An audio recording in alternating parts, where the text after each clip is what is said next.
फिलहाल बड़ी खबर है, जुलानी को मिल सकती है सीरिया की सत्ता और जुलानी ने असद के खिलाफ विद्रोहियों का नेतृत्व किया है। जुलानी पर बैन हटा सकता है अमेरिका।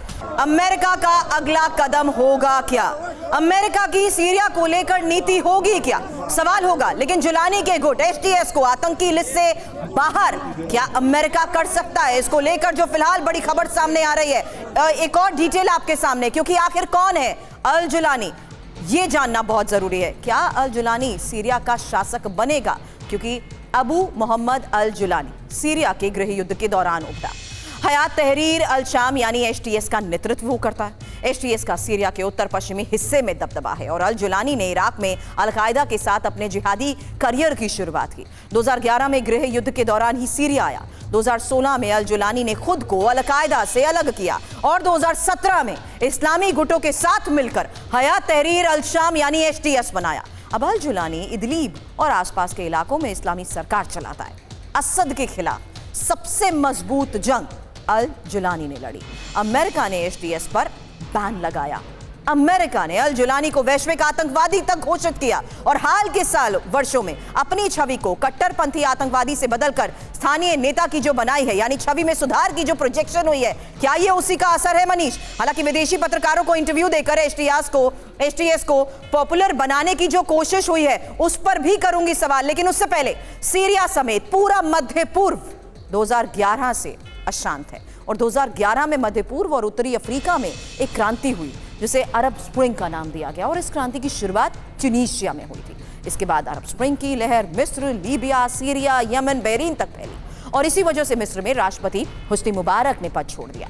लीबिया में राष्ट्रपति मुअम्मर गद्दाफी को विद्रोहियों ने मार दिया और सीरिया में भी इसका असर हुआ, लेकिन असद इससे सख्ती से निपटे, अपनी गद्दी बचा ली। 2008 का एक बयान अब आप सुनिए।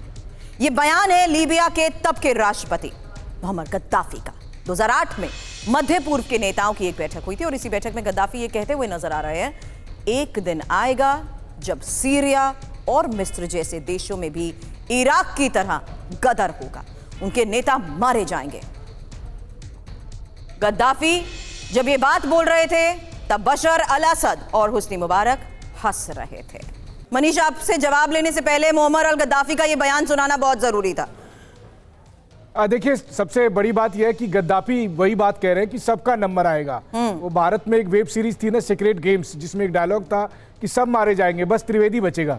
मुझे देखना है कि मध्यपुर में वो त्रिवेदी कौन है जो बचेगा, क्योंकि एक के बाद एक सबका नंबर आ रहा है या जो नहीं आया वो सब आने वाला है। देखिए, मध्यपुर में जो एक रेसिस्टेंस फोर्स थी या वो तमाम ताकत जो कि वेस्ट आइडियोलॉजी से अलग अपना विचार रखती थी, उन सबको एक के बाद एक जाना पड़ रहा है।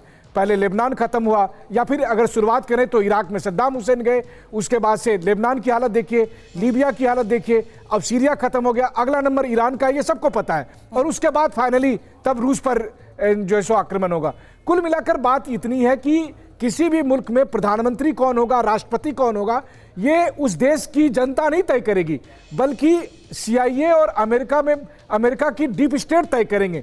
अगर अमेरिका को उनका चेहरा पसंद है तब तो ठीक है, वरना अचानक एक दिन वो मॉन्स्टर साबित हो जाएगा। आप सोचिए, प्रेसिडेंट अल असद जो कि पेशे से डॉक्टर थे वो मॉन्स्टर हो गए, और जो जुलानी साहब जो कि अल-कायदा के आतंकी थे, जो ISIS के आतंकी थे, इनकी आइडियोलॉजी में बस इतना ही फर्क है कि ये ISIS की तरह सर कलम करने पर भरोसा नहीं करते।